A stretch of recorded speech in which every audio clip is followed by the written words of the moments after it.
ICC is equal to BCCI. ये जो ICC वाले हैं ये बेसिकली इंडियन ही हैं, ये बीसीसीआई वाले ही हैं। बताएंगे कि भारत की आईसीसी पर इजारादारी तो पहले ही किसी से ठगी छुपी नहीं, लेकिन आईसीसी की कमाई का भी ऑलमोस्ट आधा हिस्सा अब भारत के पास जाएगा। आईसीसी के जो बड़े इवेंट्स हैं उनमें जो सबसे अहम मैच समझा जाता है वो पाकिस्तान और इंडिया का ही समझा जाता है। फिर पाकिस्तान रेवेन्यू शेयरिंग में इतना पीछे क्यों है?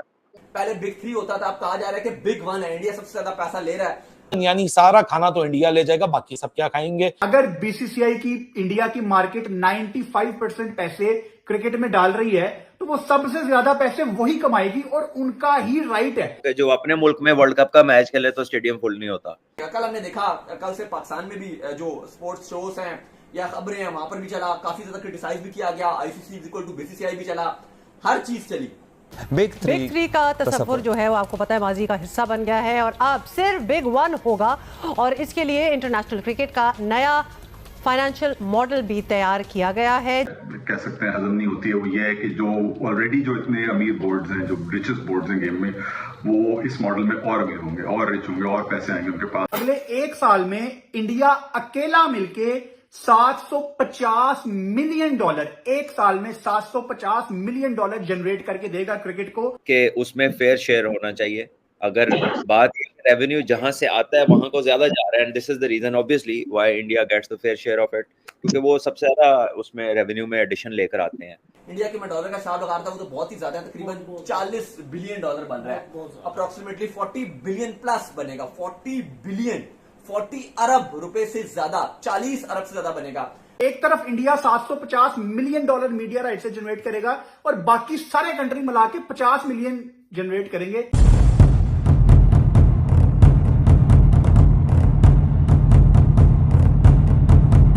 दोस्तों 2024 से 2027 के बीच में आईसीसी के जितने इवेंट्स होने वाले हैं उनके मीडिया राइट्स बेचने पर जो भी प्रॉफिट होगा आईसीसी उसका 38.5% बीसीसीआई को देगा और बाकी बचे अमाउंट्स में से पूरी दुनिया के जो क्रिकेट खेलने वाले नेशंस हैं उनको देगा। जहां भारत के हिस्से में 38.5% आया है, वहीं पाकिस्तान के हिस्से में लगभग 5% आया है। दूसरे नंबर पर ऑस्ट्रेलिया है और तीसरे नंबर पर इंग्लैंड है। पिछले साइकिल में इस अमाउंट से भारत को बस 22 से 23% ही हिस्सा मिला था, लेकिन इस साइकिल में यह बढ़कर 38.5% हो गया है। गौर करने वाली बात यह है कि आईसीसी की जो भी अर्निंग होती है उसका 90 से 95% बीसीसीआई ही कमाकर आईसीसी को देता है। तो दोस्तों आइए देखते हैं पाकिस्तानी मीडिया इस पर क्या बातें कर रही है, फिर मिलते हैं वीडियो के अंत में। बात क्रिकेट फैंस दुनिया के बहुत ज्यादा जेलसी में कहते हैं क्योंकि उनको पता है कि बीसीसीआई दुनिया का अमीर तरीन क्रिकेट बोर्ड है और आज ऑफिशियली, पता तो पहले भी था सबको, लेकिन आज ऑफिशियली बकायदा अनाउंस हो गया है कि जितने पैसे आईसीसी अगले साइकिल में कमाएगा उसमें से सबसे ज्यादा चंक बीसीसीआई लेके जाएगा। 38%, यानी 50 अरब इंडियन रुपीज में से 18 अरब 848 करोड़ इंडियन रुपीज, जो कि 38% बनते हैं आईसीसी के अगले साइकिल के रेवेन्यू का, वो बीसीसीआई लेके जाएगा। इस न्यूज को लेके क्रिकेट में इस वक्त बड़ी बातें चल रही हैं कि सबसे ज्यादा पैसा 38% आईसीसी के सारे पैसों में से बीसीसीआई क्यों ले जाएगा, जहां countries like Zimbabwe, Australia, England, Pakistan, New Zealand थोड़े थोड़े पैसे लेके जाएंगे, वहां 100 में से 38% पैसे बीसीसीआई ले जाएगा। यानी इंडियन रुपीज में 50 अरब में से 18 अरब 848 करोड़ रुपया अकेला बीसीसीआई ले उड़ेगा। और ये क्या उनका हक है या बाकी कंट्रीज के साथ ज्यादती है? आपके लिए ये समझना बड़ा इंपॉर्टेंट है कि मिसाल के तौर पे अगर आईसीसी 3.2 बिलियन यूएस डॉलर्स का रेवेन्यू अगर जनरेट कर रहा है तो यू नीड टू अंडरस्टैंड कि उन 3.2 बिलियन यूएस डॉलर्स में खाली 3 बिलियन सिर्फ इंडिया से आ रहे हैं। यानी इंडियन क्रिकेट की जो मार्केट है, जो इंडिया की बहुत बड़ी हब है, वो तकरीबन 95% कंट्रीब्यूट कर रही है आईसीसी के पैसों में।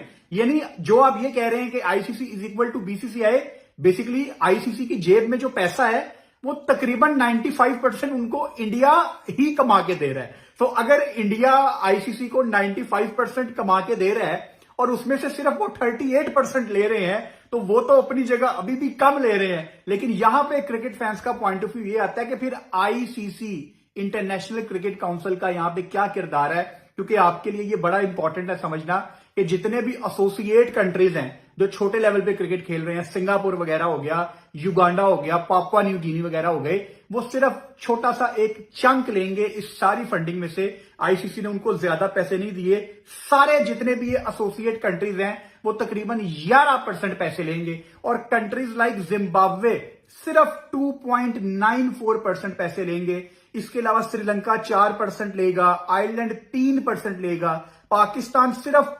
5% लेगा। जहां इंडिया तकरीबन 38% पैसे लेगा, वहां पाकिस्तान सिर्फ 5% लेगा, अफगानिस्तान सिर्फ 2% लेगा, ऑस्ट्रेलिया 6% लेगा। सो ओवरऑल बीसीसीआई ही सारा मेन चंक लेके जाएगा। मैंने रिसेंटली आपको बताया था कि इंडियन बीसीसीआई बोर्ड इस तरफ अब जाएगा कि उनको ज्यादा चंक चाहिए। बताएंगे कि भारत की आईसीसी पर इजारादारी तो पहले ही किसी से ढकी छुपी नहीं, लेकिन आईसीसी की कमाई का भी ऑलमोस्ट आधा हिस्सा अब भारत के पास जाएगा।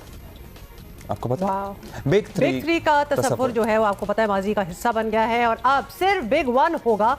और इसके लिए इंटरनेशनल क्रिकेट का नया फाइनेंशियल मॉडल भी तैयार किया गया है, जिसमें आईसीसी की सालाना कमाई जो कि $600 मिलियन में से 38.5% जो हिस्सा है वो इंडिया को देने की तजवीज़ पेश की गई है। इंग्लैंड को $41 मिलियन, ऑस्ट्रेलिया को $37.53 मिलियन और पाकिस्तान को $34.51 मिलियन देने की बात की जा रही है। मीडिया रिपोर्ट कर रहा है कि New Zealand, south Africa, West Indies, Sri Lanka, Bangladesh को सालाना आमदनी से 5% भी नहीं मिलेगा। अच्छा, इस पर हम बात करते हैं। सीनियर क्रिकेट जर्नलिस्ट और क्रिकेट इन्फो के एडिटर हैं उस्मान समीउद्दीन हमारे साथ मौजूद हैं। उस्मान साहब, आईसीसी की जानिब से अगले साल से साल 2027 तक का जो फाइनेंशियल मॉडल तजवीज़ किया गया है, ज़रा हैरानी है हम इसमें। भारत का शेयर 1/3 से भी ज़्यादा है। अब इंग्लैंड और ऑस्ट्रेलियन बोर्ड से कहीं ज़्यादा है ये शेयर, तो क्या ये मुतवक्किल था? पहली बात तो ये है कि इस बार ये जो राइट साइकिल है 2023 से 2027 तक, उसमें कई ज़्यादा पैसा आईसीसी को मिलेगा अपने इवेंट्स के लिए। इवेंट्स भी उनके ज़्यादा हैं, मगर उन्हें कोई तकरीबन अगर आप कैलकुलेट करें बेसिस पे पिछली साइकिल की, तो उन्हें 3 गुना ज़्यादा पैसे मिल रहा है आईसीसी को उनके इवेंट्स के लिए। तो एक तो ये थी बात कि ज़्यादा पैसे मिलेंगे तो बीसीसीआई ऑब्वियसली ज़्यादा बड़ा शेयर मांगेगा। फिर दूसरी बात ये थी कि 2013 से जब बिग 3 का मूवमेंट हुई थी, तो उस वक्त से वो बीसीसीआई कोशिश कर रहा था, पुश कर रहा था कि उनका ज्यादा शेयर बढ़े। एक बार उन्होंने 2013-14 में जो बिग 3 का अप्रूव हो गया था उससे हुआ, लेकिन फिर शशांक मनोहर जो आए थे आईसीसी के चेयरमैन, उन्होंने काफी पुशबैक करा और वो उनका हिस्सा हालांकि और सब बोर्ड से बड़ा था लेकिन फिर भी कम करा काफी। आई थिंक पिछली साइकिल में बीसीसीआई का शेयर 22% या इस हद तक कुछ था, तो मगर उस पर भी वो लोग खुश नहीं थे और वो चाह रहे थे कि शेयर बढ़े। तो उस तरह से ये एक्सपेक्टेड था। और सबसे जो बड़ी आई थिंक जो रीजन है कि ये एक्सपेक्टेड था, ये है कि इस बार आईसीसी ने भी अपने जो जिस तरह से राइट्स बेची हैं वो अलग बेची हैं, अलग तरीके से बेची हैं। एक तो उन्होंने टीवी के लिए अलग से बेची है, डिजिटल के लिए अलग से बेची है, और मार्केट बाय मार्केट गए। तो इंडिया में उन्होंने अलग राइट्स बेची हैं, यूके में, ऑस्ट्रेलिया में, यूएसए में अलग तरीके से उन्होंने बेची हैं अपनी राइट्स, और फिर एशिया विदाउट इंडिया वो अलग से बेचेंगे, अफ्रीका में अलग से बेची हैं। तो वो ब्रेकअप करके अपनी राइट्स को, जो आईपीएल का मॉडल उन्होंने फॉलो करा है, वो राइट्स को ब्रेकअप करके उन्हें वैसे ही ज्यादा पैसे मिलने थे। मगर इंडिया से जो पैसे आए हैं, जो ओवर 3 बिलियन जो डिज्नी स्टार ने खरीदा आईसीसी इवेंट्स की राइट, उसके बाद से जब उन्होंने डिवाइड करा कि अलग से इंडिया में करेंगे, उसके बाद से हमेशा ये लगा था कि उस नंबर के बेसिस पे बीसीसीआई कहेगा कि भाई देखिए आप इंडिया से कितना पैसा कमाते हैं, तो ये जो हिस्सा है इसका एक बड़ा हिस्सा हमारे पास आना चाहिए। तो उस तरह से वो सरप्राइज एकदम नहीं था। और दोस्तों 90s के दौर में बीसीसीआई को अगर अपने मैचेस को टेलीकास्ट करवाना होता था तो वह टीवी चैनल्स को पे किया करता था। 90s के दौर में हमारे यहाँ सिर्फ एक ही टीवी चैनल हुआ करता था, दूरदर्शन। बीसीसीआई दूरदर्शन को अपने मैचेस को लाइव टेलीकास्ट करने के लिए हर मैच का 5 लाख रुपए देता था। एक वो दौर था और एक आज का दौर है। तब बीसीसीआई ने जो पेड़ लगाया था आज उसका फल मिल रहा है। दोस्तों वीडियो में अंत तक बने रहने के लिए धन्यवाद। मिलते हैं अगले वीडियो में।